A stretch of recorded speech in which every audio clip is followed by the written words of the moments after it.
Baik, Assalamualaikum warahmatullahi wabarakatuh. Selamat malam teman-teman mahasiswa kelompok 41 di mata kuliah pemrograman berbasis desktop di Universitas Terbuka. Malam hari ini kita akan melaksanakan kegiatan TUWEB yang terakhir, yaitu TUWEB yang keempat. Pada kesempatan TUWEB yang keempat ini, bagi para mahasiswa yang belum bisa bergabung di kegiatan perkuliahan kita malam hari ini, bisa menonton kembali rekaman ini dan disimak apa saja yang harus kalian perhatikan. Baik, untuk mempersingkat waktu kegiatan TUWEB yang keempat malam hari ini, izinkan Tuton untuk menampilkan share screen terlebih dahulu.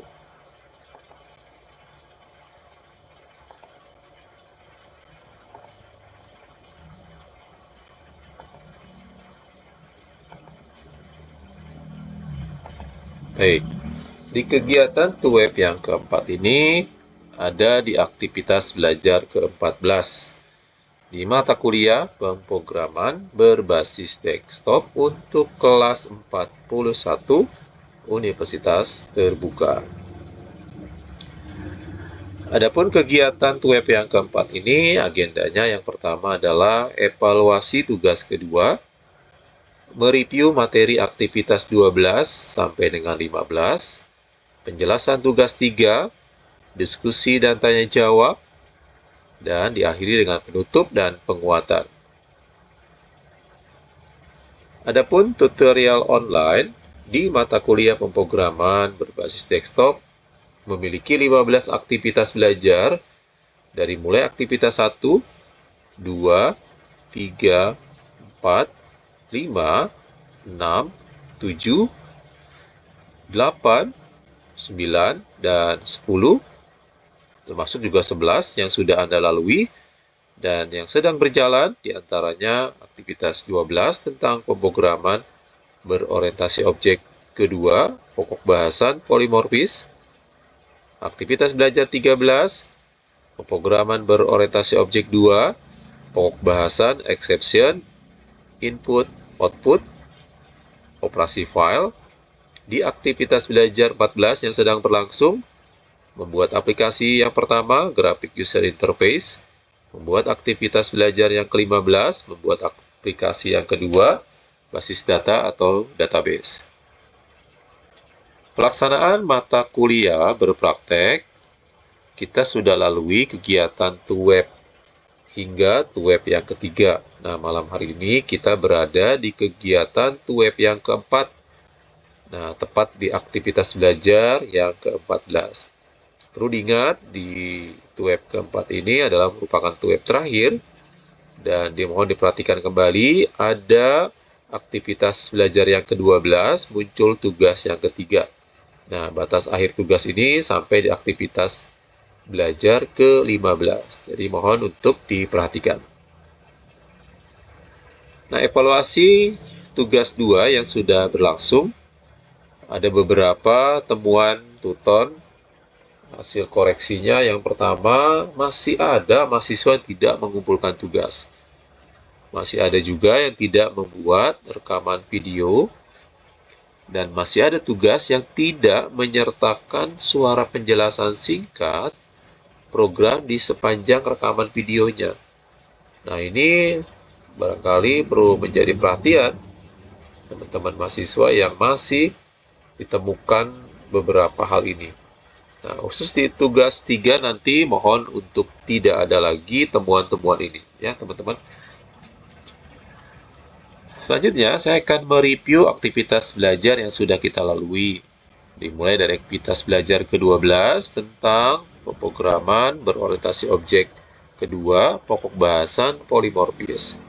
Saya akan berikan pertanyaan pematik, jelaskan konsep polimorfis di objek oriented menurut pendapat Anda. Nah, jawaban singkatnya adalah polimorfis ini dalam pemrograman berorientasi objek atau Object Oriented Programming (OOP) merupakan sebuah konsep Object Oriented Programming di mana kelas memiliki banyak bentuk. Ya, kelasnya memiliki banyak bentuk dengan metode yang berbeda. Meskipun namanya sama. Maksud dari bentuk ini adalah isinya yang berbeda, namun tipe data dan parameternya berbeda pula, gitu ya. Di aktivitas belajar ke-13 masih membahas tentang pemrograman berorientasi objek yang kedua. Pokok bahasannya adalah exception, input-output, dan operasi file. Nah, jelaskan konsep exception, input-output, dan operasi file di pemrograman berorientasi objek atau object-oriented programming menurut pendapat Anda. Nah, exception adalah kondisi yang abnormal atau tidak wajar yang terjadi pada saat pengeksekusian suatu perintah. Nah, dalam Java ada 5 keyword atau kata kunci yang digunakan untuk menangani eksepsi ini ya. Itu yang pertama ada try, ada catch, ada finally, ada throw, dan ada throws. Ya, ada S-nya di sini.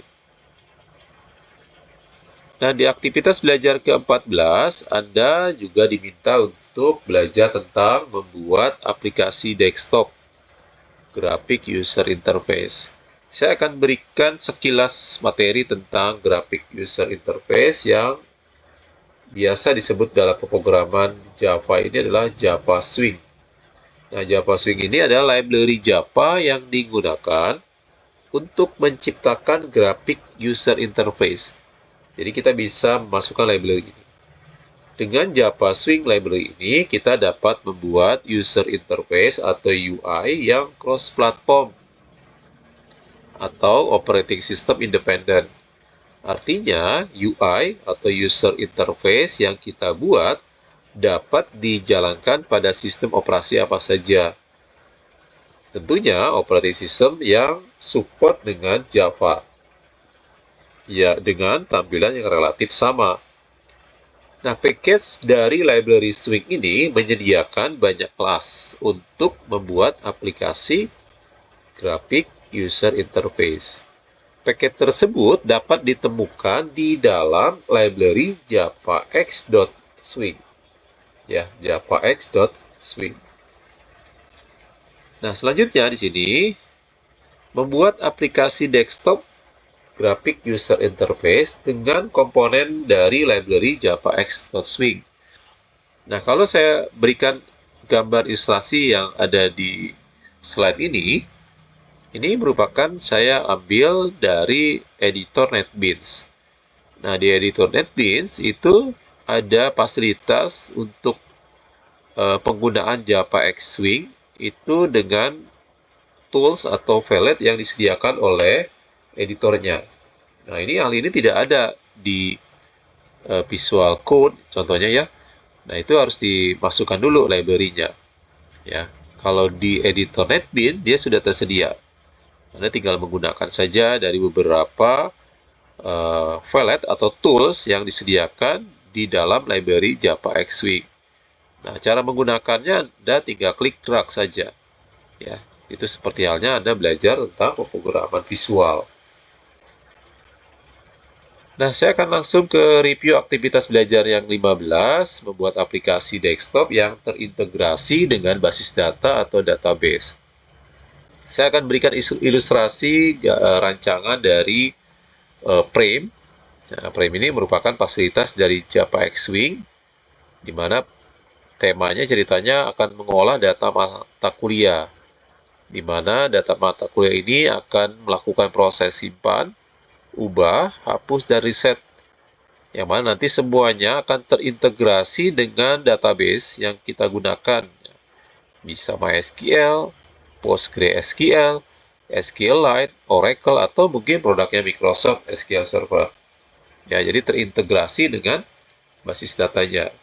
Nah, ini ada di aktivitas belajar yang ke-15. Nah, saya akan menjelaskan tugas 3 yang ada di aktivitas belajar ke-12, yang mana due date-nya atau tanggal berakhirnya adalah hari Senin, tanggal 9 Juni 2025. Nah, itu pukul 11.59 ya, mendekati pukul 12 siang. Ya, tugas ini akan menantang kalian untuk mengimplementasikan konsep abstraksi, inheritance, encapsulation, polymorphism, exception handling, input-output, dan operasi file dalam sebuah aplikasi manajemen rental kendaraan. Kalian akan menerapkan berbagai konsep pemrograman berbasis objek yang telah dipelajari. Nah, di mana di tugas praktek 3 ini memiliki 3 indikator untuk menilai hasil belajar mahasiswa. Yang pertama, mampu mengimplementasikan konsep abstraksi dan inheritance, mampu mengimplementasikan konsep encapsulation, polymorphism, exception, input-output, dan operasi file.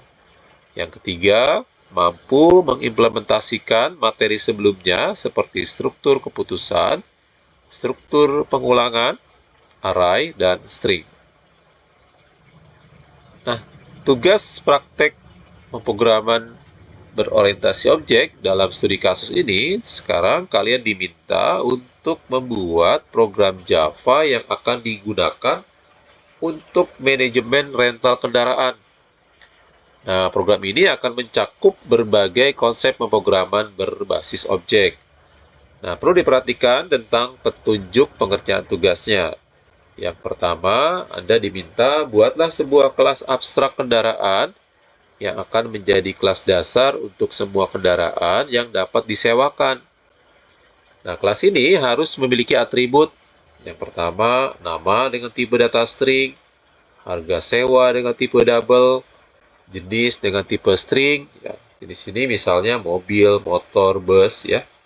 Status dengan tipe data boolean, yang mana ada dua pilihan, tersedia atau tidak. Dan berikutnya adalah mendefinisikan metode abstrak dengan nama tampil kendaraan. Ya, ada metode tampil kendaraan untuk menampilkan informasi tentang kendaraan tersebut.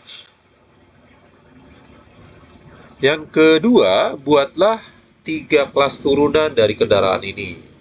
Di antaranya ada kelas mobil, kelas motor, dan kelas bus.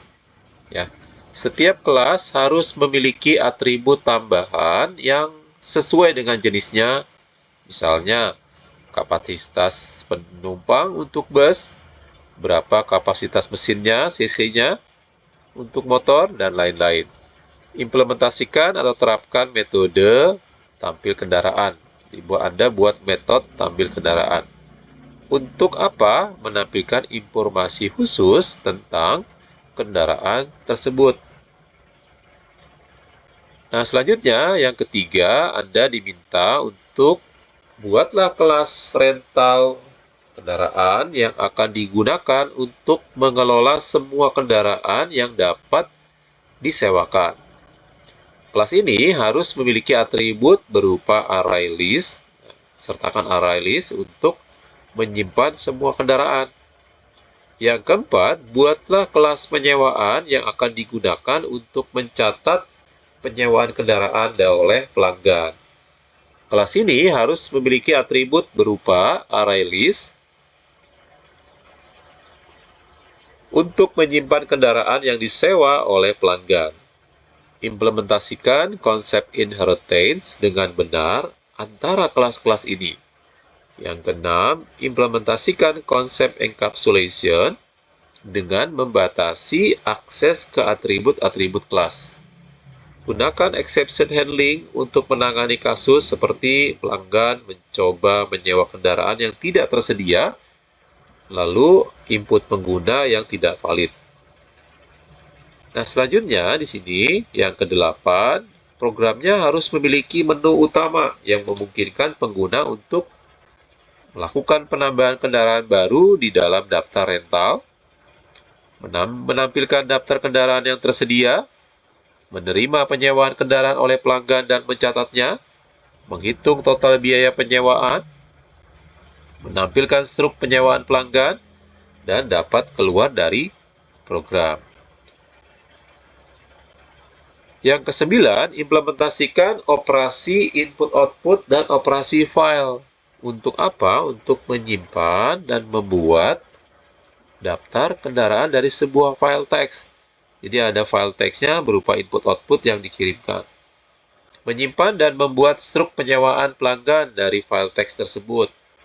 Yang ke-10, gunakan struktur keputusan dan pengulangan sesuai dengan kebutuhan. Seperti saat menampilkan menu dan memproses penyewaan kendaraan. Yang ke-11, buatlah video penjelasan maksimal 15 menit tentang cara kerja kode program yang kalian buat.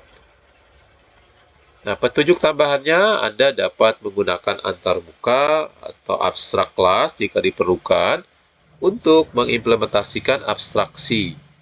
Gunakan polimorfis untuk mengimplementasikan metode tampil kendaraan pada masing-masing kelas turunan. Pastikan untuk menjaga struktur yang rapi dan dokumentasi yang baik dalam kode Anda. Yang terpenting, setelah menyelesaikan tugas praktek 3 ini, rekan-rekan dapat mengirimkan file shortcode dan link rekaman video penjelasan pengerjaan tugas praktek 3 ini. Ya, itu mengenai petunjuk dan tugas dari praktek yang ketiga ini. Selamat belajar, tetap semangat, semoga sukses. Tuton doakan semoga para mahasiswa di kelas 41 dapat lancar mengerjakan tugasnya dan dapat juga menjawab soal-soal UAS yang nanti akan diberikan oleh kampus UT. Dan yang terpenting adalah tetap semangat. Dan Tuton mengucapkan terima kasih dan mohon maaf apabila selama proses perkuliahan mungkin ada beberapa yang kurang dalam hal membersamai teman-teman mahasiswa. Mohon dibukakan pintu maaf. Sekian dari saya selaku Tuton. Sampai jumpa lagi di lain waktu. Terima kasih. Assalamualaikum warahmatullahi wabarakatuh.